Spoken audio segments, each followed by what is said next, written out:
Bonjour chers frères et sœurs.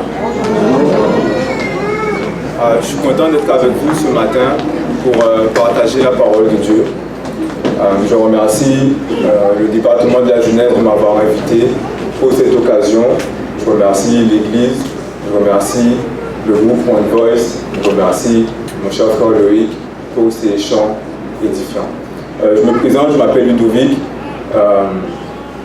Dieu m'a tendu la main à plusieurs reprises dans ma vie, mais j'ai accepté seulement il y a 2 ans et depuis je ne vais pas la lâcher. Je suis de l'église de Salem et on va partager ensemble la parole de Dieu. Je vais être court dans les introductions parce qu'on a beaucoup de choses à voir ensemble ce matin. Donc je vous invite à courber la tête pour commencer par la prière. Éternel, notre Dieu, notre Père, Seigneur, c'est un privilège, Seigneur, d'être à tes pieds en ce matin, en ce jour béni que tu as mis à part pour nous. Seigneur, nous allons étudier ta parole, nous allons partager ta parole, Seigneur, et je te prie avant tout que tu puisses nous pardonner tous de nos fautes, de nos iniquités, que tu nous laves dans le sang précieux de Jésus-Christ, que tu nous couvres de sa robe de justice, Seigneur. Père, je te prie que tu puisses me cacher, que tu puisses crucifier l'orgueil, l'ego, et que tu mettes les paroles dans ma bouche afin d'édifier ton peuple, ton Église, la jeunesse de ton Église que tu aimes tant, que tu as donné Jésus-Christ pour nous.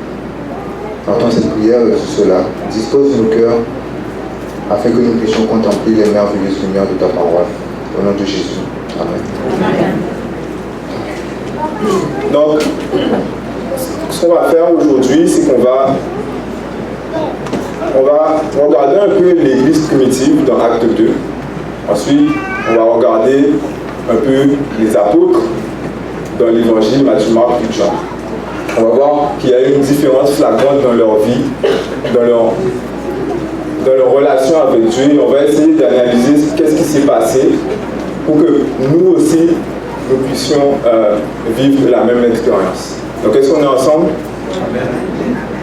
Ok, j'ai pas l'impression qu'on est ensemble là. Amen. Amen, ok. Donc, on va aller dans Acte chapitre 2, verset 42.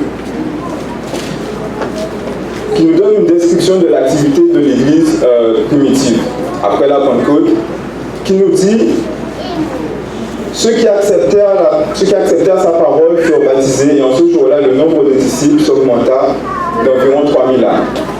Ensuite, là, on a ce qu'ils faisaient. Ils persévéraient dans l'enseignement des apôtres, dans la communion fraternelle, dans la fraction du pain et dans les prières.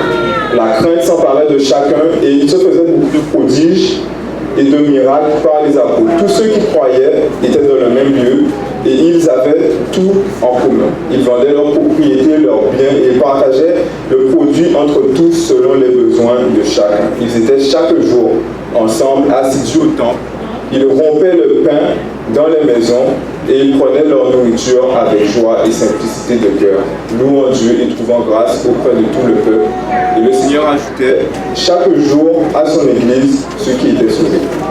Donc là, on a une description d'une Église forte, d'une Église qui a un impact dans sa communauté parce que chaque jour des âmes étaient sauvées et des âmes venaient à l'église. Une église dans laquelle l'étude de la parole de Dieu était le fondement, parce qu'il persévérait dans l'enseignement des apôtres, dans l'enseignement de Jésus-Christ. Une église dans laquelle la communion fraternelle était réelle. Une église dans laquelle un frère sacrifiait ce qu'il avait pour son autre frère. Alors, l'église primitive était remplie du Saint-Esprit.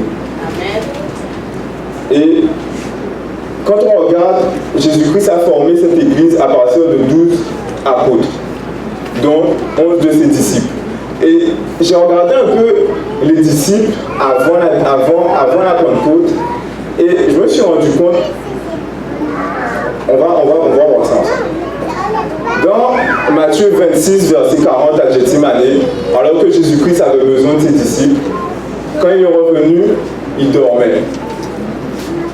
Quand Jésus parle à Pierre, il dit à Pierre, j'ai prié pour toi afin que lorsque tu seras converti, tu affermisses tes frères. So, en gros, Jésus-Christ est en train de dire à Pierre, mais tu n'es pas converti. Ensuite, lorsque les disciples de Jésus-Christ retournaient à Capernaum, sur le trajet, les disciples, il y avait une contestation entre les disciples qui se demandaient qui sera le plus grand. Alors chacun veut être le plus grand dans le royaume de Jésus-Christ. Ensuite, Jacques et Jean, ils vont voir Jésus-Christ, puis ils demandent à Jésus-Christ, est-ce que je pourrais avoir une place spéciale à côté de toi? Donc quand on fait la somme de tout ça, on a des disciples orgueilleux, égocentriques, remplis d'ambitions terrestres, remplis d'eux-mêmes, prétentieux, présomptueux, dans lesquels il n'y a pas d'unité, en fait, dans lesquels il n'y a pas de communion fraternelle parce que l'un veut être plus grand que l'autre, parce que l'un veut être au-dessus de l'autre. On a des disciples qui sont spirituellement morts parce que dans une situation où il fallait rester en prière, ils dormaient. On a des disciples qui n'ont pas compris l'importance de la grâce de Dieu, du pardon, comme Marie a compris la valeur de ce que Jésus-Christ a fait pour elle. Alors, je me suis posé la question, comment ces disciples ont pu être les pionniers de l'Église primitive? Comment des hommes que Paul décrit comme charnels, dans 1 Corinthiens 3, verset 3, Paul dit, il y a des disputes et des divisions parmi vous, n'êtes-vous pas charnels? Donc Paul décrit les disciples, en gros, comme à l'époque, comme des hommes charnels. Et je me demande, mais comment des hommes charnels peuvent être les piliers d'une église aussi spirituelle, aussi forte, telle que l'église primitive a été? Pourquoi j'ai choisi ce sujet? Parce que au mois de mars, j'étais venu à Béthanie et le pasteur de Béthanie, il avait posé des questions. Qu'est-ce que Béthanie a besoin? Et je ne savais pas qu'est-ce que j'allais partager avec vous ce matin. Et quand j'ai entendu les réponses, je me suis dit, ah mais si on dirait que Béthanie veut devenir comme l'église primitive. On dirait que ce que Béthanie désire, c'est avoir une église forte, avoir une jeunesse forte. Et ça m'a fait tout de suite penser à l'église primitive. Et j'avais partagé une dévotion avec le groupe Jaffa. Ça m'a fait penser à cette dévotion-là. Je me suis dit, je vais partager ça avec Béthanie ce matin. Vous connaissez les œuvres de la chair dans Galates 5, verset 20, les divisions, les querelles, les rivalités, les dissensions. Alors, les disciples manifestaient tout cela. Et c'est facile de nous reconnaître, vous et moi, dans la vie des disciples. Parce que je regarde Pierre et je vois, Pierre était un peu présomptueux, orgueilleux, et parfois c'est un trait de caractère manifesté. Et chacun de nous, peut-être, en regardant la vie des disciples, on peut s'identifier un peu à eux. Alors, qu'est-ce qui caractérise la différence entre un chrétien charnel et un chrétien spirituel? Helmut Obey, dans le livre Pas à pas vers un réveil spirituel, il dit le chrétien spirituel est rempli du Saint-Esprit et le chrétien charnel ne l'est pas, ou ne l'est pas suffisamment. Et un auteur chrétien qui décrit l'état de l'Église aujourd'hui, qui décrit l'état des membres de l'Église aujourd'hui, il dit si le Saint-Esprit avait été retiré de l'Église d'aujourd'hui, 95% de ce que nous faisons, nous continuerons à le faire sans même se rendre compte que le Saint-Esprit s'est retiré de son Église. Alors que si le Saint-Esprit s'était retiré de l'Église à l'époque de l'Église primitive, 95% de leur activité aurait cessé et tout le monde se serait rendu compte que l'Esprit de Dieu s'est retiré au milieu d'eux en fait. Alors, nous qui sommes parvenus à la fin des temps, nous disons attendre la pluie de l'arrière-saison, mais comment nous pouvons attendre la pluie de l'arrière-saison quand nous n'avons pas reçu la pluie de la première saison? Comment chacune de ces pluies a ses rôles, et si nous n'avons pas reçu la première, nous ne pourrons pas recevoir la deuxième. Donc, Conquérant Pacifique, à la page 500, non, d'un témoignage au ministère de l'Ouvrier biblique à la page 506, l'Esprit de prophétie nous dit la pluie de l'arrière-saison qui nourrit la moisson du monde représente la grâce spirituelle qui prépare l'Église à la venue du Fils de l'homme. Mais à moins que la première pluie ne soit tombée, la semence demeurera sans vie, la jeune pousse verte ne se lèvera pas, Si les premières averses n'ont pas accompli leur œuvre, la pluie de la première saison ne le fera pas. Et elle continue en disant que beaucoup d'entre nous avons échoué à recevoir cette première pluie et à recevoir les bienfaits de cette première pluie dans notre vie, le Saint-Esprit. Nous avons échoué à recevoir le Saint-Esprit pleinement dans notre vie, en disant que nous attendons que Dieu le fasse et nous restons là passifs, sans rien faire. Alors, on va accélérer, on va voir qu'est-ce que l'expérience à travers laquelle tous les hommes, tous les chrétiens doivent passer pour pouvoir, être un chrétien spirituel comme à l'église primitive. On va aller dans Genèse chapitre 2. Dans Genèse chapitre 2, au verset 7. On va voir que de la même manière que Dieu a créé l'homme, le même procédé par lequel il est passé, c'est le même procédé par lequel il désire passer dans nos vies. On lit Genèse chapitre 2, verset 7. L'Éternel Dieu forma l'homme de la poussière de la terre. Il souffla dans ses narines un souffle de vie et l'homme devint un être vivant. Alors dans ce verset, on a deux verbes. Bon, on a plus que deux verbes, on a deux verbes principaux. L'Éternel Dieu forma et ensuite il souffla. Alors c'est exactement ce que Dieu a fait avec le peuple d'Israël. C'est exactement ce que Dieu a fait dans la vie des premiers disciples. C'est exactement le même procédé par lequel il est passé pour son Église et c'est la même chose qu'il veut réaliser dans nos vies aujourd'hui. Les deux actions sont indissociables. Dieu forme et ensuite il souffle. Et on ne peut pas changer l'ordre parce qu'il ne peut pas souffler s'il n'a pas formé. C'est correct? Il ne peut pas souffler s'il n'a pas formé et il ne peut pas former sans souffler. Parce que sinon, l'homme reste inerte. Alors on va s'arrêter un petit peu sur ces deux éléments, former et souffler. Quand la Bible fait des synonymes pour former, on a les mots façonner, modeler, mouler dans une forme. Et quand la Bible fait référence à cela, on va voir dans Ésaïe 64 au verset 8. Ésaïe 64 au verset 8.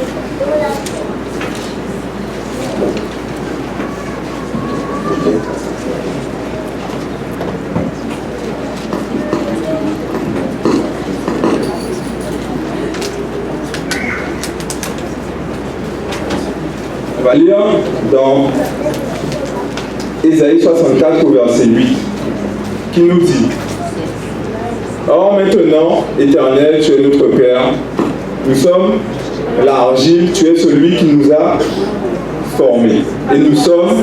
Ésaïe 64, vous avez dit? Ésaïe 64, verset 8. Verset 7. Ok. J'ai préparé avec une autre version, certainement c'est possible. Donc lisons ensemble. Vous y êtes? Ok, lisons ensemble. Or maintenant, Éternel, tu es notre Père.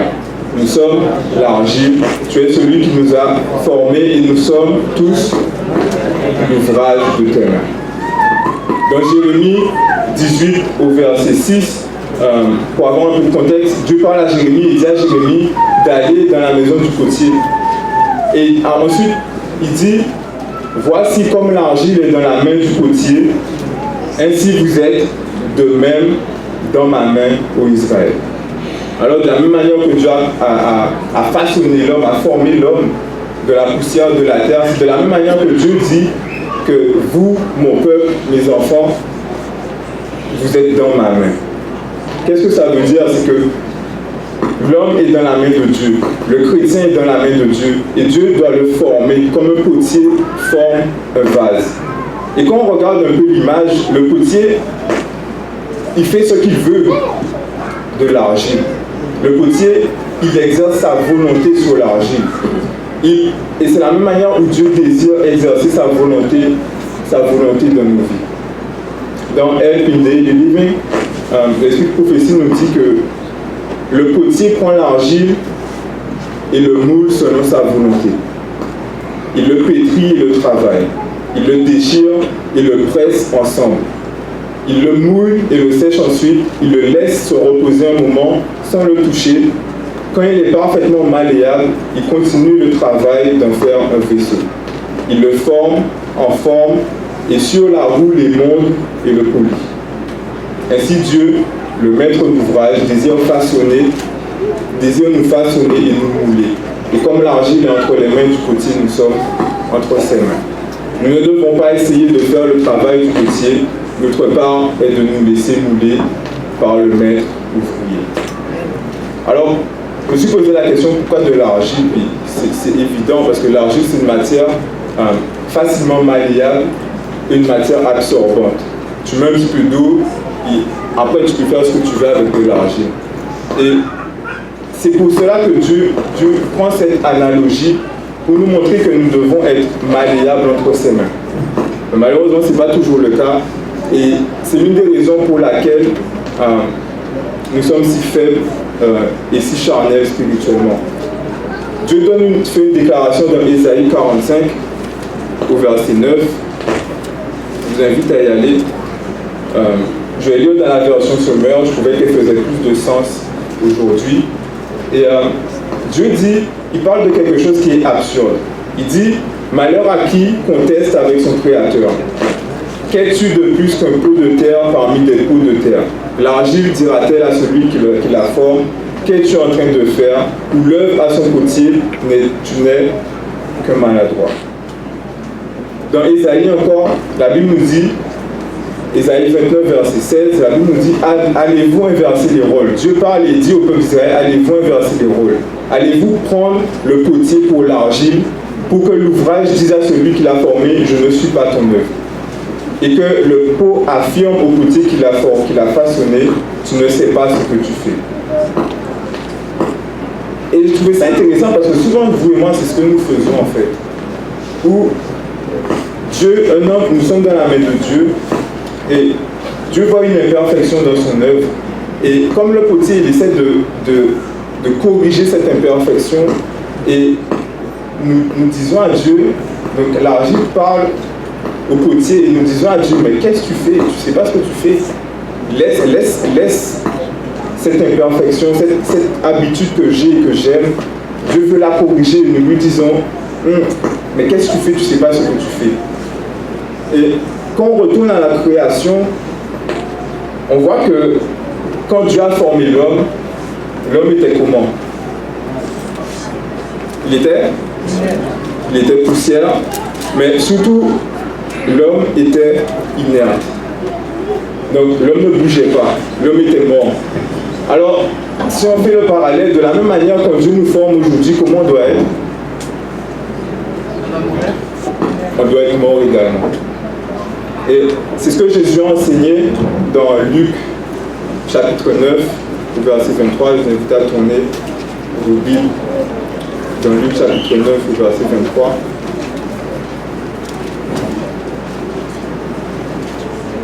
Il dit aux disciples, puis il dit à tous, si quelqu'un veut venir après moi, qu'il renonce à lui-même, qu'il se charge chaque jour de sa croix et qu'il me suive. Alors aujourd'hui ça fait peut-être moins de sens, mais à l'époque, la croix c'est un instrument de sacrifice où des coupables portaient leur croix jusqu'au lieu où ils allaient se faire exécuter pour mourir. Alors Jésus qui dit ça, il dit aux disciples, mon disciple c'est celui qui meurt chaque jour. Mon disciple c'est celui qui meurt à lui-même chaque jour afin que je puisse, comme le potier, le former de mes mains. Et dans Jésus-Christ au chapitre 7, à la page 72, Ellen White nous dit, consacrez-vous à Dieu dès le matin. Que ce soit là votre premier soin. Votre prière doit être, prends-moi, ô Dieu, comme ta propriété exclusive. Je dépose tous mes plans à tes pieds. Emploie-moi aujourd'hui à ton service demeure en moi et que tout ce que je ferai soit en toi. Et c'est là une affaire quotidienne, frères et sœurs, où tous les jours nous devons quotidiennement nous humilier devant Dieu, nous soumettre à ses plans comme l'argile se soumet au potier. Et elle continue en disant, en vous consacrant à Dieu chaque jour, votre vie sera de plus en plus façonnée sur celle de Jésus-Christ. Et comme le potier sait déjà ce qu'il veut faire avec l'argile, de la même manière, Dieu sait déjà ce qu'il veut faire avec nous. Il veut nous modeler, nous façonner à l'image de Jésus-Christ. Il veut mettre en nous le caractère de Jésus-Christ, la pureté de son amour et la pureté de son caractère. Elle continue en disant, votre seul chemin est de vous livrer sans réserve aux mains de Jésus-Christ. Toutes vos expériences, toutes vos tentations, toutes vos épreuves, toutes vos impulsions, et que le Seigneur vous façonne comme l'argile est moulée dans les mains du potier. Vous n'êtes pas des vôtres, vous n'êtes pas vôtres, et par conséquent, il y a la nécessité de donner votre partie ingérable entre les mains de celui qui est capable de vous gérer. Et c'est seulement ce sacrifice que Dieu, seulement cette consécration que Dieu accepte, frères et sœurs. C'est seulement lorsque l'homme meurt à lui-même que Dieu est en mesure de le former, de lui donner un même esprit, un même cœur, une même intelligence.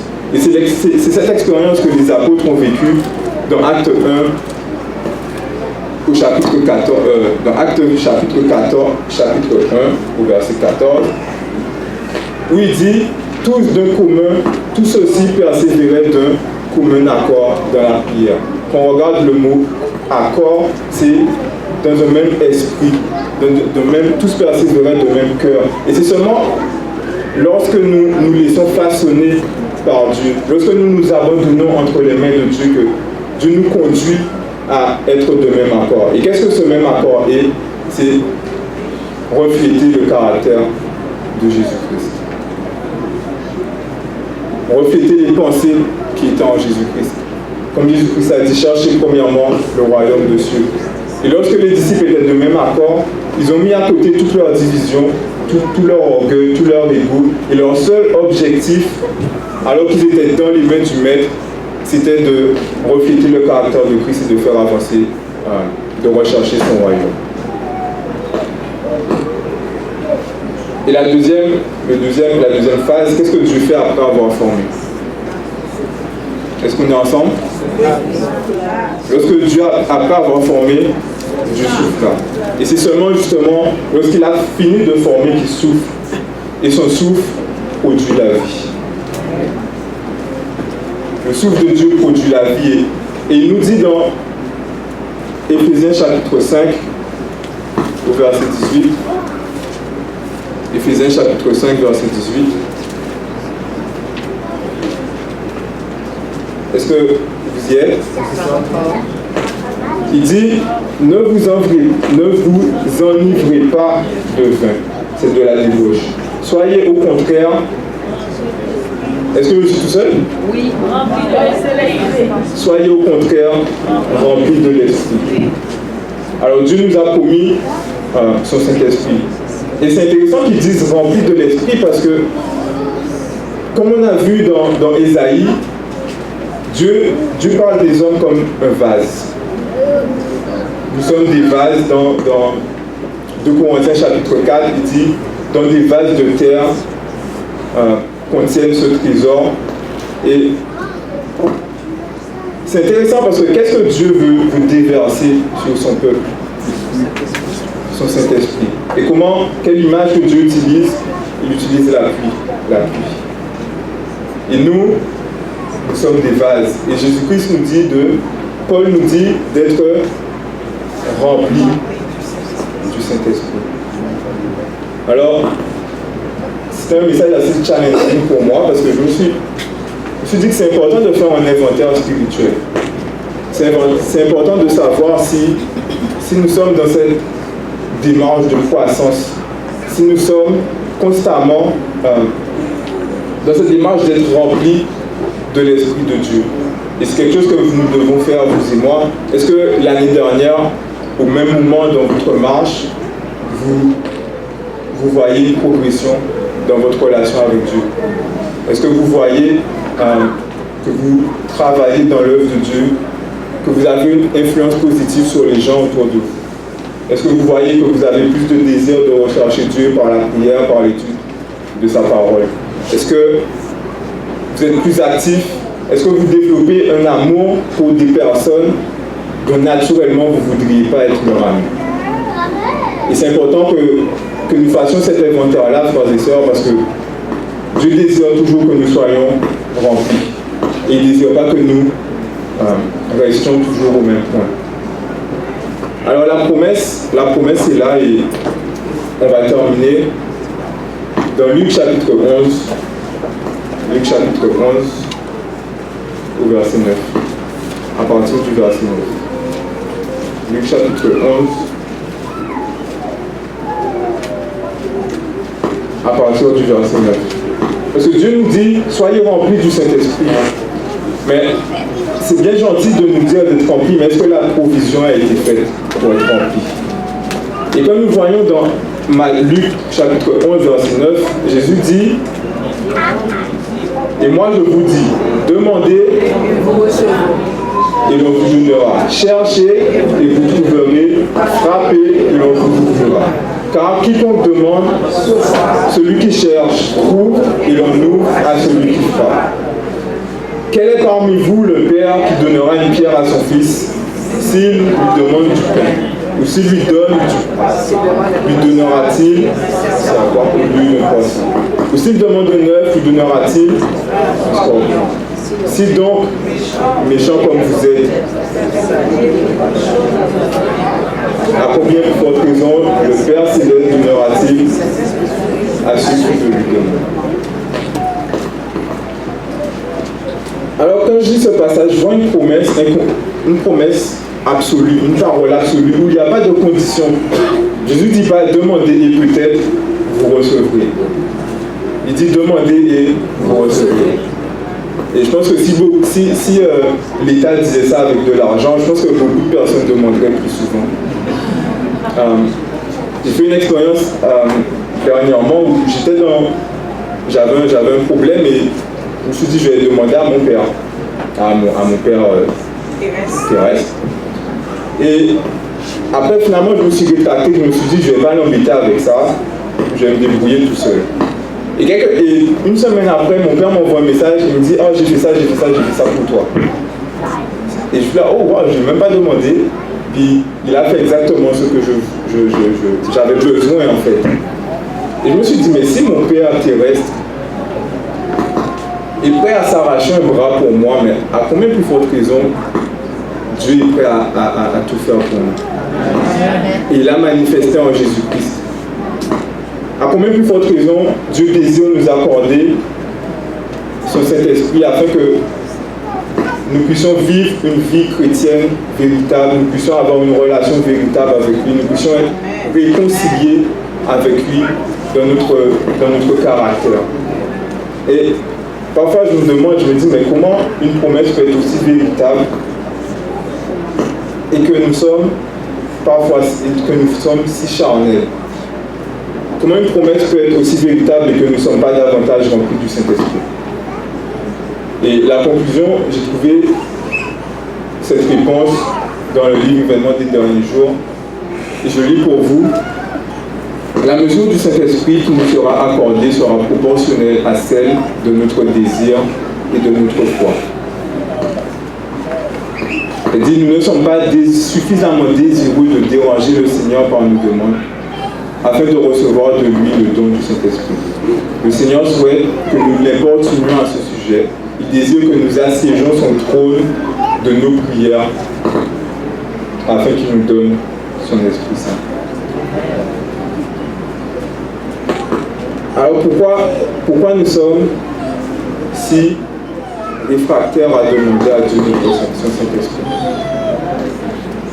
Alors que la promesse est là, la promesse est véritable. Et j'avais intitulé le message « Le plus grand besoin de Béthanie ». Notre plus grand besoin, et notre plus grand besoin, c'est de passer à travers cette expérience de la création où Dieu a formé il a formé un être inerte, un être qui était complètement malléable entre ses mains.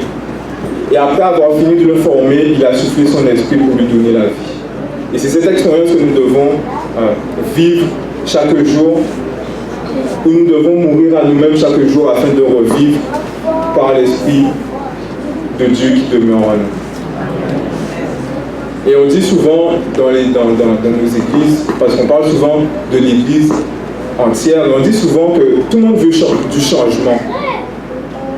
Quand on dit est-ce que vous voulez du changement à Salem, tout le monde dit oui. Est-ce que vous voulez du changement à Béthanie, tout le monde dit non. Mais quand Dieu nous dit est-ce que tu veux changer, on dit oui, oui, à Béthanie. Mais quand Dieu nous dit personnellement à chacun d'entre nous est-ce que toi tu veux changer, là on n'est plus réfractaire à dire oui. Quand Dieu nous dit cette habitude qui t'éloigne de moi, je veux l'enlever, je veux te réformer afin de te modeler au caractère de Christ, nous sommes réfractaires à dire oui. Et souvent on attend que l'Église entière soit réveillée, soit remplie du Saint-Esprit, alors que nous, de manière individuelle, nous ne sommes pas à genoux en train de prier et rechercher la face de Dieu, en train de nous abandonner quotidiennement entre ses mains. Et c'est une démarche individuelle, frères et sœurs, parce que dans l'Église, il y a des personnes qui ne sont pas converties et qui jamais ne rechercheront le Seigneur. Alors si nous attendons que toute l'Église en entière le fasse, eh bien, nous allons attendre longtemps, parce que Dieu est un Dieu de la relation où chaque personne individuellement doit rentrer dans son œuvre et doit rechercher individuellement l'Esprit de Dieu dans sa vie. Alors, je vais finir ici et je vais faire un appel pour prier. Où je vais vous inviter à laisser Dieu vous mouler, à laisser Dieu façonner votre vie. Certainement, vous avez quelque chose dans votre vie où vous vous rendez compte que Dieu vous appelle à changer. Dieu vous appelle à, comme le potier veut réformer vous, il veut vous ramener dans le droit chemin afin de mettre en vous le caractère de Jésus-Christ. Il y a un auteur qui dit « Il n'existe pas de limite à l'efficience de celui qui, mettant son moi de côté, permet au Saint-Esprit d'agir dans son cœur et mène une vie entièrement consacrée à Dieu. » Alors c'est l'invitation que je vous lance ce matin. Et si vous voulez répondre à cette invitation, si vous voulez vous abandonner entre les mains de Dieu, je vous invite à vous mettre à genoux avec moi. Et nous allons prier ensemble.